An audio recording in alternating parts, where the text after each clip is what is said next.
What's up, you guys? It's Matt here. Now, I'm very worried about CRO. Now, this doesn't get me so worried that I'm selling all of my CRO right now, right? I understand that the things that we've seen as news is going to happen gradually, right? It's not going to happen all at once. If it did happen all at once, then I would have been extremely worried about CRO, and I don't know what I would have honestly done with my cryptocurrency. I probably would have sold it at a loss and just accepted what I had. However, since it is gradual and since it is something that you're only going to see it maybe 7 billion coins per year, you still have a chance this altcoin season to see some major moves happen within CRO before it ends up, kind of just slowly collapsing down, as it's worth $70 billion or $75 billion, but nowhere near worth where we think or thought it was going to go based on what we saw within it, right? How we saw the burning mechanism and it being naturally like deflationary because it had a burn mechanism in it.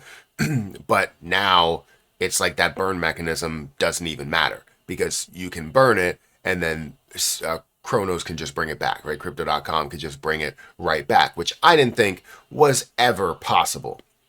I always thought it was possible in like a mint coin, like ones that have the ability to mint. But I didn't think that Kronos had that ability, and I did think that they were truly burned off, that you couldn't just bring those back. So again, I don't know the detail behind how that's happening, if new coins are being created and added to it, or if we have a actually have a return of those burned coins. And I would imagine it's more of the former because what I see on CoinMarketCap shows that it doesn't have a true max supply. So, with that being said, I'm going to talk to you about why I'm worried about CRO, what I still see as my plan with CRO, and also going through my long-term plan with CRO, which honestly, I know a lot of people are like, what long-term plan? Because if it's being heavily diluted over 10 years, why would you even have a long-term plan? So I'll talk about that. Guys, hit the like button, hit that subscribe button, hit the notification bell for more of these videos. Also, make sure you check out my links for Patreon, for Twitter down below. And if you guys want to check out my link for BTCC, it's a fantastic platform. 10% deposit bonus if you use my link. 40% lower trading fees, up to $10,055 of extra bonuses per user. And you can trade up to a 500x leverage on different positions, depending on which one it is. I think CRO, you can trade like a 50x leverage if you wanted to. So if you wanted to buy it or you wanted to short it, you could do that. But feel free to check out my link down below. It's at the top of the description. Fantastic platform, and give yourself the ability to quickly trade and leverage trade at that. Anyways, let's go ahead and talk about CRO. And I think where I want to get started is really mentioning why I'm worried about it. Now, if you don't know what happened, CRO or Crypto.com, there was a vote to reissue the 70 billion coins that were burned years ago, right? Seeing the 70% of the supply that was burned meant that you have so much room for growth because now you have the ability to burn and get the supply down, kind of compete with BNB in a way. But now it seems like that competition of trying to get to a higher market cap and a higher value and be worth more than BNB market cap wise, price wise, is completely out the window. Because adding this supply takes away from what a lot of the investors saw as an opportunity to grow with that project, and it kind of dilutes your value as you hold long term. It's not really a long-term project anymore. And my mindset was always, 70 billion was burned off. Who's to say we can't see another billion or 2 billion or 5 billion or 29 billion get burned off and just leave 1 billion that's there? If it was a competition to compete with BNB, again, you lost and you're consistently losing as you have more supply that's being added. Because BNB, what they do is they have a quarterly burn. They went from 200 million, and their goal is to get down to 100 million coins, meaning that they give themselves a better chance to get to higher price points and make their investors feel a lot better for holding long term. It's not being diluted. If you have a dollar, or you know what, let's say you have a water bottle, right? This water bottle, there's 10 that's out there. But then you come to find out there's news that 7 of those water bottles are gone, right?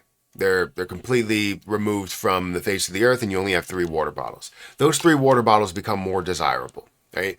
And as you see less water bottles that are in circulation, maybe now there are only 2, they become more and more desirable, where it costs a little bit more to get those water bottles. However, now that you only have 2 here, they decide to bring 7 back, right? Now the value of this water goes down because there are 7 more water bottles that are added to the circulation, meaning that it's not as desirable.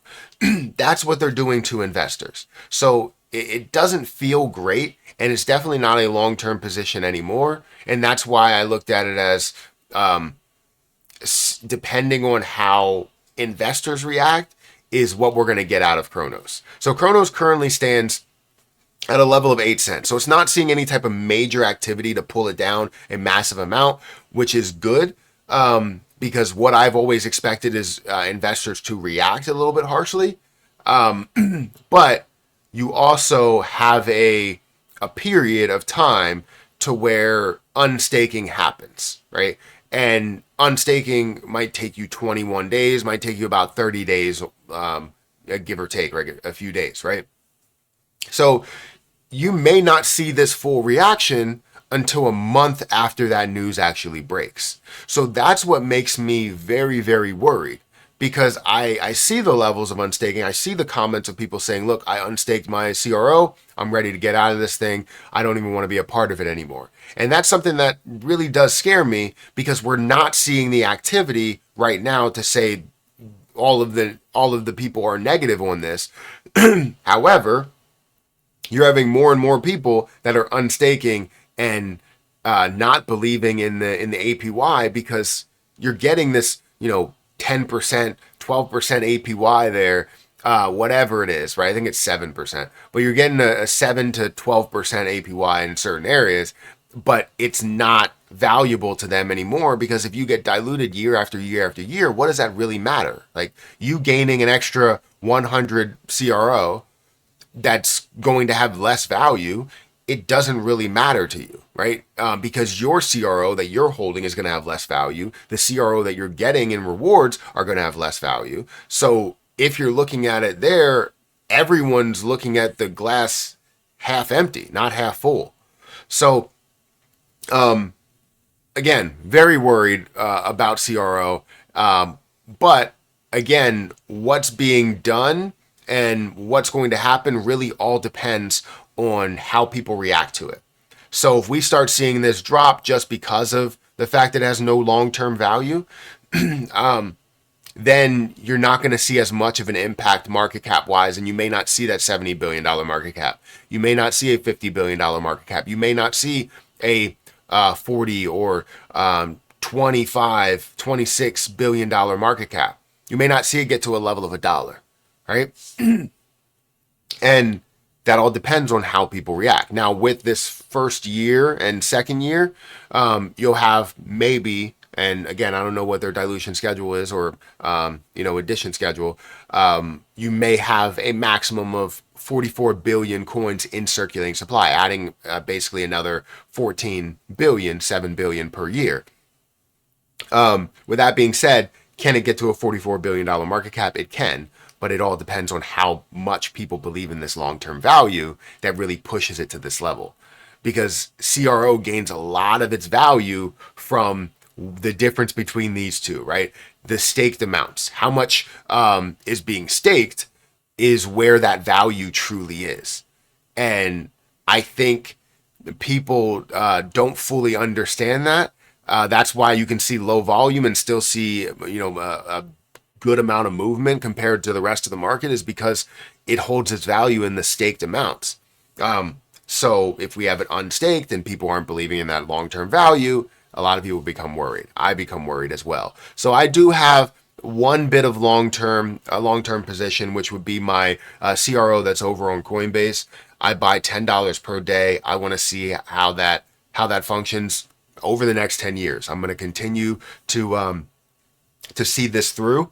And if it goes down to 1 cent, it goes down to 1 cent. I just want to consistently buy this position for that long and see how it all works out. But the 400,000 that I hold, I already went through where my exit plan was. I don't plan on holding that long term. I'm not getting that past 2 years. It will be diluted slightly, but once we see altcoin season happen and thrive, that's where my peak point will be for my CRO. Unless we completely revert back and say we're not introducing the 70 billion. Because right now with crypto.com, it honestly looks like it's more of a money grab for funding and more of a business move. And I'm not saying that it's bad. It's bad for investors. It's good for business, bad for investors. And I guess good for business could go both ways because it depends how investors react to this. If investors react poorly, very, very poorly, then it's not going to be good for business. But if investors react moderately, right, where you don't have, 60% of people that are staked deciding that they want to unstake, or, a bunch of cells that are going through, a crazy amount of cells that are going through creating fear. If you don't have those, you end up seeing some positivity and it's good for business. If you do have that, it may not be great at all. So anyways, let me know what you think about it. It's something that I'm worried about, but I'm not putting a crazy amount of stock into it. I do want to see what that schedule is of releasing the coins, whether it's a larger amount in the beginning and then a smaller amount in the end, like they do with loans, where you pay the most of your interest in the first 15 years. So you may learn something here. If you have a mortgage, try and pay off a little bit more in the beginning, or a lot more in the beginning, and then you can pay off less towards the end, because more goes towards interest, or more goes towards principal as you get past the first 15 years. So if you pay a lot more in the beginning, you're paying a lot of the actual interest. In the end, you're paying a lot of the interest, but you're kind of going away from that interest and you're going and paying the principal. That makes sense. And then in the end, it's automatically paying less interest, so you're paying more principal. So anyways, sorry, that's kind of went off on a completely different topic. But for CRO, guys, hit that like button, hit that subscribe button. Let me know what you think about this. Let me know what your plan is, whether it is to sell all of it, whether it is to unstake, or if you have the same plan as me, where it is a short-term majority of your cryptocurrency, your CRO, to be sold during these next 2 years, or if you have a long-term mindset of it. Let me know in the comment section. Hit that like button, hit that subscribe button. I'm gonna get out of here. I'll catch you in the next one. See ya.